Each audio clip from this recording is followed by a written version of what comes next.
23 of the Ghana Premier League no weekend di baso sende Vision FC and Bechem United and Ebo Mompe sa game no scoreline and mame.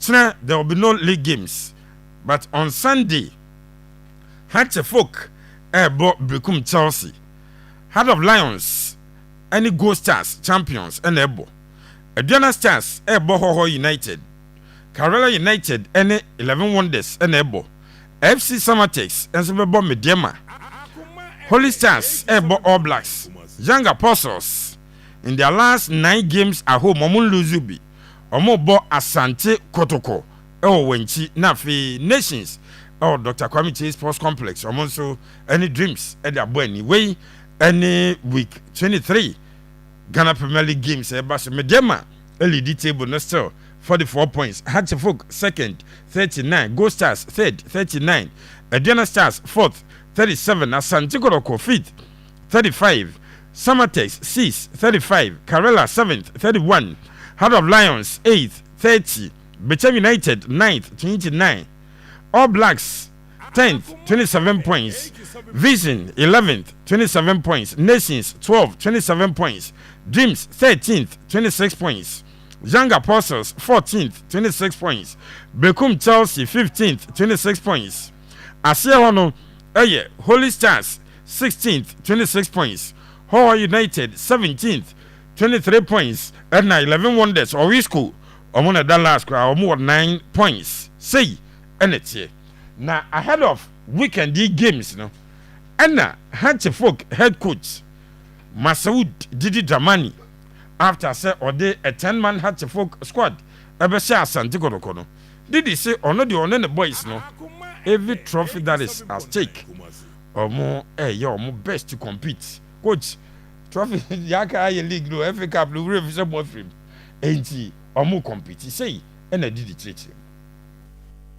I've also mentored in many and continue to mentor, and so with the greatest respect to him and his team, possessive and another compact team, they can move the ball very well. They are very courageous in terms of how they want to play. There's a clarity. For me, we have picked the lessons from the previous game, the learning parts, and then we acknowledge the challenges that we had in our team, and we also acknowledge our strength. We're building on that, and that's what we saw us doing, still working on. Honestly, I'm not good in history, but everybody has a history, so I think that is kudos. And just like I said, we are also doing our best in our tenure to do our very, very best in terms of competing for every trophy that is at stake.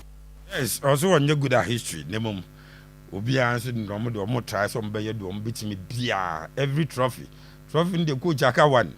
Nanka your FA Cup no, but you are out until league no, and Didi Chima or more try some bear compete. Now Asante Kotoko, she said the Ayeka FA Cup out, league no so no. Kotoko baby, omo dane di omo ye die. Or say, on the boys, they can't afford to lose the game at Wenchi. People they can't him. Felaman, or say, Prince Owusu has been told not to return from Wenchi empty-handed. Also, on the boys, no munim say it's not going to be easy. Nemum, they say omo ye biano, ombichen, they are ready for the job on Sunday. We all know we are in difficult times, and those guys still, if you pay attention to their results last week, I think they lost. So I know they are going home to redeem themselves back. And we are also going out there to make sure we get those 3 points. So it's not going to be an easy test for us, but I think the boys are ready for it.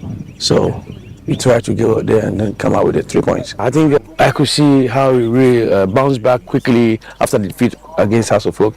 On Tuesday and Wednesday, I was just looking at them, their body language and the way they are performing and everything. I saw that, yes, they put it away. And they know that the one ahead of them is very, very important too.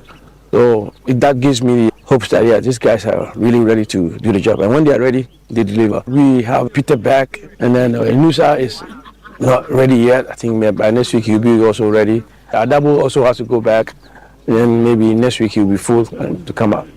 Inti Asante Kotoko, acting head coach, Prince Owusu, and he said Ghanaian coach is a brofo. Come, we say so no more brofo. He say I could do park no so. Dieko. Na Christopher Enning, and so a head coach Emma Summertex and a weekend or mobile league leaders Mediema. Coach, so are sure Summertex fans Nina say referee bobo na bend the game na be na Samatex win the game. I've played with them twice. This is the third time because we played the first league there, we scored, and then they equalized in the I think 93rd, 92nd minute. And then we went there the FA Cup also, and then we drew. So I think it's quite a tough game. But for here, we have nothing than to get our 3 points. At least I have to maintain it, but not to lose at home. So it's going to be tough, but definitely at the end of the 90 minutes, I think we will carry the day. We can have that record anywhere. As they have record at home, we've been there twice. We drew, the one with penalties. So the same. We're all going to prepare for our home games. They should forgive us. We couldn't bring a point with Cedro, but definitely they know how we do at home. So they should come in their numbers and support us so that at the end of the 90 minutes, we're going to win the game here. Coach Christopher Enin, Samatex head coach, and also every will be also metal mochi. Na referee bebo na bend the game na be we there. Na omo win. Na no see ya. And a team on the boy Medema head coach. Anthony Ibrahim Tanko say. Ne boys no what it takes some be kwa kwose Medema game we mu on Sunday na Medema fans no obi anka na koma nyina ne yam. This is not the time to panic. We are ready, and they give us tough time here. We can equally give them tough time over there. I mean, Premier League is a very tough league, no matter where you play, home and away. But I think my boys knew. Now we play 2 games with them. We are going to play the 3rd one, so we know each other. So definitely, we are going to get a good result. We have 12 games. We hope that those who can come will come in their numbers, and those who are at home can pray for us, and then we will go and do our best. Into the fans should not panic. It's so moko no mako your mo best. Mama mo Ghanaian coaches na abas say o mo bro from the flow come up. Pepe akwa ba bio. Major so panyin. What yet coaches with 23 games here. Basi coaches ne kasa wo. Of course that's what mo kasa. It's a players kasa. GFN is serious body ah. It's a come set a team to look into how Kotoko got some numbers so that it becomes a template going forward. Yes. Tikasa ndiye se bujepenyo mokasa pa. Na to match no. Weekendi Manchester City Newcastle. Opa bo Man City versus Newcastle news. The pepaka, the wiyaka, everything is there. Yeah. Kotoko ensures last week, throughout the week, every discussion on radio, on TV about sports, including Saturday, almost like a press conference, the coach got now. Yeah. There was a deliberate plan to sell the game. Ahead of games, when coaches, players, and the Fred dominated Bano. Didi the money. At the next, because Didi post match and pre match, you know. Sometimes they too technical. You may not even understand what he's trying to say. Yeah. Because I'm not kind, you know. And you, are they relating straight to game no Okobono? They understand the philosophy now. They know the culture. Didi the only coach for bro for the workout. I have very very technical English and Owusu no jada ente nensem all can I say. Share Christopher Enin. Asema oboma yi. O say okobo draw. Unzo mo 2 games. Ni nyina watakwa. Yeah. They tell me so sure say Bijema pick 3 points no. Omo batakwa twice. They be amica for purposes of education. I'll continue to tell people. Who can say, oh, people ask what Adriana board draw, Adriana and show, Adriana eliminate Kotoko. But Adriana did not beat them. The game, history, about 0-0. Eko is if you ask me say, game near 0-0. And a call penalty shootout. Yeah. Christopher is oh, Yakobo 0-0, and no more penalties ye. But league in the first one, and you ball draw. And look at or Chow first rank Ghanaian coach. I've no bezo nyame adum se nyame boane kudura na nyame aduma na nyame boa etiam fast dan fa nyame ta because omo ya sofo. Today they tell you about their teams and what is happening. Maybe na mintie Prince pre-match ya Kotoko ne ye. Asante Kotoko. But what chim say or a place demeanor when they returned to training. He wanted to see how they will respond after that defeat, And according to him, Osham Branch and Okeka, the results not too much. Say, the Omoko say, Wamo Ayromo, Aquacobo, Nafi, Wamo Ape, results at Yama Asante Kotoko. That is what Coach in Eka, and you love to hear this. Oye Wakacho say, yes, Peter is back with us. And Inusa, maybe next week we'll have him. When you're discussing game now, you're able to go into it and speak very well about the game. Yeah. Ibrahim Tanko say omo some team ni ye pa because omo no too much ampa. Yeah. It is a summer test for some who no so the boys who team no pa and so he will go and beat them. Wow. Summer test coach they say omo home record no as ni on one media officer no buzaza media man omo call we difficult to beat them or say you home no obi am say ha. No. You want to hear more of this. You want to hear even players coming out to tell the fans say mumbra mundi echi nyanda bia Vinicius Makaza ngofoni omoji na Madrid match. And nyanda bia Barcelona players na every players ayi no kwade young boy is we jachro. Before match was about I'm going here to destroy them. Yeah, kwa hako yesi. We jachro. Of course, results ribu abuja penyo manano let come and baza. The next day they will call on the supporters and are very important. I've loved Four Voices album. I make sure say Ebrehum and I will all the teams are including team who call relegation wonder squad. The coach will tell you something tactical, technical that will help our discussion. I love this thing that they just did. Yes, sir. Prince Owusu Jumano ya okoye no. Oh, when chino Eden. Easy. Medical catch us baby young apostles at that league table no so. Influence game na one ebebono. Young apostles that 14th with 26 points. So 14th in position here pa. But points build up no. Emma unye safe. Yeah. So the more than 3 points at two no next team ni mo. And you will give now lusum pa. Usa wenye. Yeah. But if you look at the league standings, say young apostles am peke points no. Not Chelsea winnie. Holy Stars Basake winnie. Omba bisa and 14th no. Abeka kodane 16th. For you winnie or catch up with them 26. It's at this point your league table na ball matches no. Yeah. And your friend a coach ebe chere 4-4-2-3 there be eduru say ya 4-4-2 asem.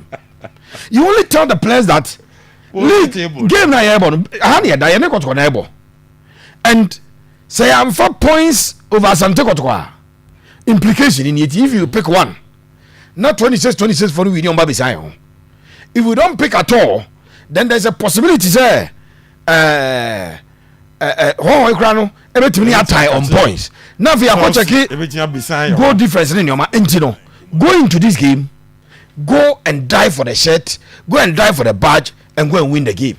And only as my coaches na catch them. Young apostles in their last 9 games at home. Yeah. Lose you. Now in fact young apostles maybe only Alaji if you rabanda or Pierre Rodinko. No kwasem say season who petima officiate akwati na pa young apostles. Omo beautiful football. Okay, I'm going to first round there one. Yeah. Now a very very entertaining game.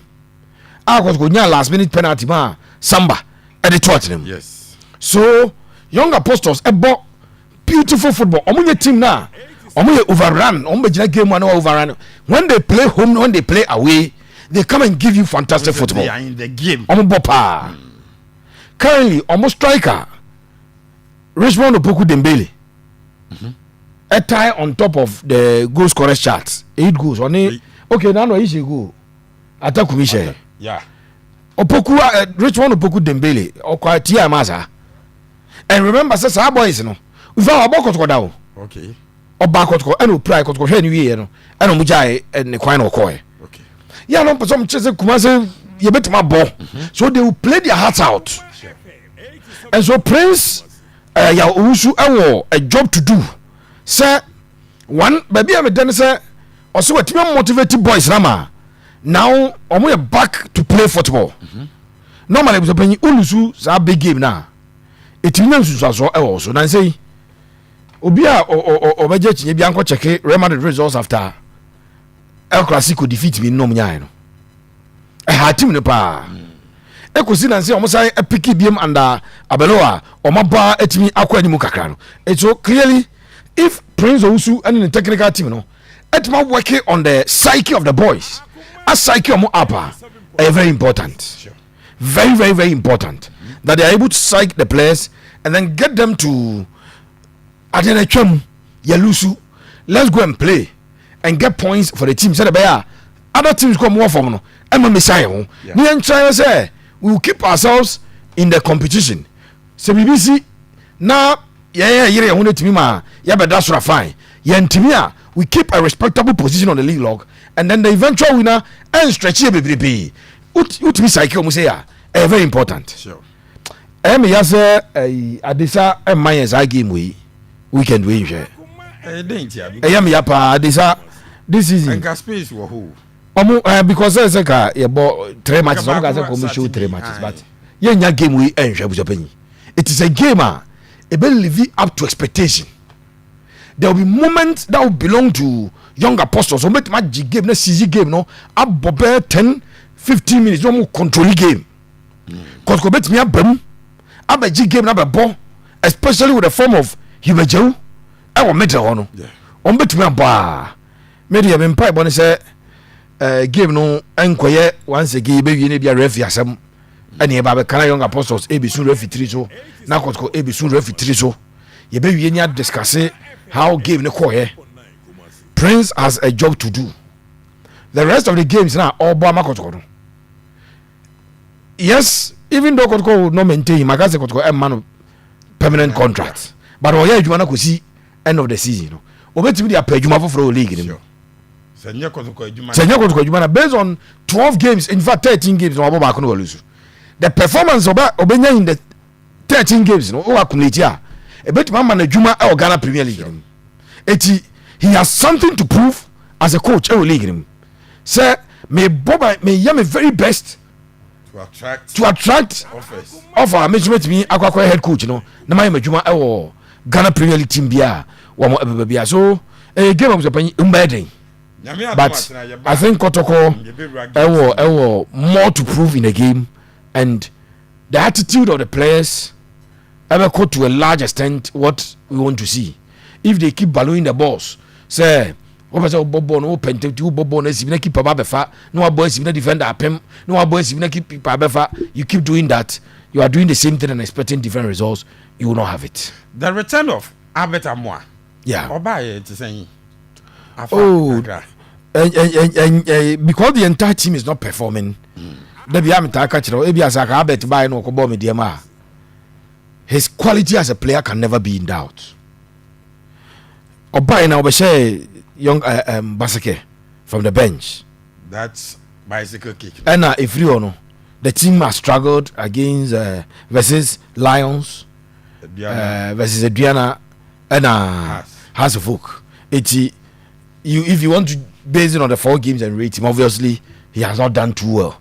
But as a player, is it that be no adimbe medauto Asante Didi ade abetamwada or a top notch player. And honestly say with 12 matches to go he can change the mind of the technical team of the Black Stars because the players are there because they motivate you no boys be but parties are Richmond poku Dembele ya kana say mo younger pose one go kazi van go World Cup but I go play na to me nya returns no say aka 12 games you be no watch 10 consistency say what the 12 games are 10 goals the noise will be out there in your favor say Yamvango PM the World Cup. So boys was something to play for. Right back, Lord Amwa. Black Star technical team for the by me and some were so impressed with his football. So impressed with football no born on the day. So omun prove no omun chance yes, you may not win the league, but baby ye pay in my bokui. I want to beat me I left here Black Stars. Yami Abduma tonight you translate the weekend edition of our Commerce Sports so between 3 and 6 you be din komo na afei games ni yɛahyɛ da awura mu yie paa. Was a good evening watching the show live from Bokrom. Phobia no size Makati phobia any Yao Buahin as saying or say hey openi the habitre o question with the Yababa I will do with Juma later. So Mami what the coaches now voices na Yabubono. Also comments say coaches and say or much games mu kaka en me pa mo brof na sisi so pa.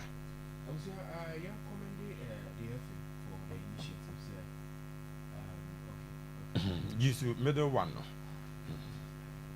Okay. And see, so use mic with mama. Yeah. Let me say, young commend FA no for the initiative. So for so each club say as part of league, regulations almost share for each club, I also provide a pre and post match conversations with the head coach and to some extent with players. Now, Emma coaches the chance to give a perspective to why they took certain decisions and how they are preparing for other games, which is a plus. Now to communication. Say 2 years ago, then I make a choice. Say communication is as essential as the tactics that on field of play. And senior one kasa wa wanumu asemo can say you are impressed with how or more church the same way na me so me feel about the game. Years ago, now a game near all about ways and means. Inti nyame adom nyame ya na ewo homo. But now the more scientific approach to the game aba yet coaches voices. Obi are confident of a win. But as to say umbenya wins I don't know the big question. Now the big liner over the weekend Samates and then Mediama, of course the Western Derby. But also Samates in so a performer in as much as Kase has the best defensive side. Samates in Sukuta some enviable record. Okay. Even conceding at home a top for them. Wow. For them to concede at baby and Omo Park in here, the fans are always behind them. It's easy playing away. Omo Batakwa ever ball 1-1 in the first leg. And remember ball FA Cup no ball 0-0. And they are going back home again. Almost 30 and almost in shadow in ye. But they see I'm not sure more run of matches and results now. A push you to top of the table. They see they are around that sixth with 35 points. And should they win over the weekend? As high as the fourth position. Fourth. From 6 to 4. Possible. And a gamer, Sunny Awoke, Nyanka cameras or ho. Na ye sa game, Na ye share has a game, Na ye share a Kotoko game. But unfortunately, ye nyasa there. Christopher Enin, one of the budding talents in the league. Wawuma check akra. But onya ubia wanya the conversations around him so much. But he's doing something very well over there. Me penisa coaches be ebe shasi abuild omunim from somewhere. Because Samates, though wabe league champion, but enye baby abeka say the pressure group the bebasa unlike Haas and Kotoko. Christopher Enin polishing the trade and Otimi continue year. Who knows? Sebia in the future, you be who know what any of the big clubs say or be Juma. Asante Kotoko so echo young apostles. In fact, omo venue no so baby winning games ending. Me who so far teams are alcohol ma dominating so much. Enyano comfortable win hosa. Pitch obeka say also what impact on the game. And yet level send you other venues a difficult ground. But baby or modano baby a man fish no cry ding Kotoko ako as many as 4 or so games without a win. This is a game may expect a lot from coaches, but I expect a lot from the players.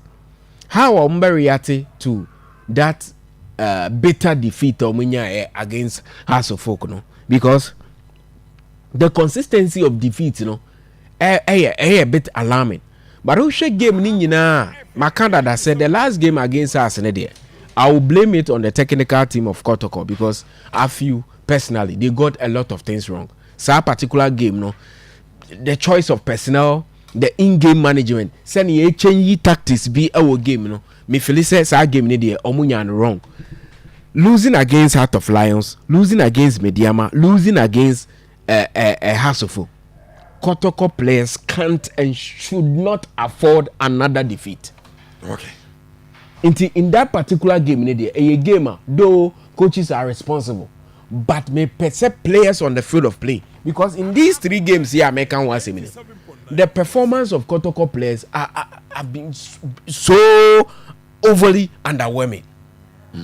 And yet the sort of performance are ube here free Kotoko players.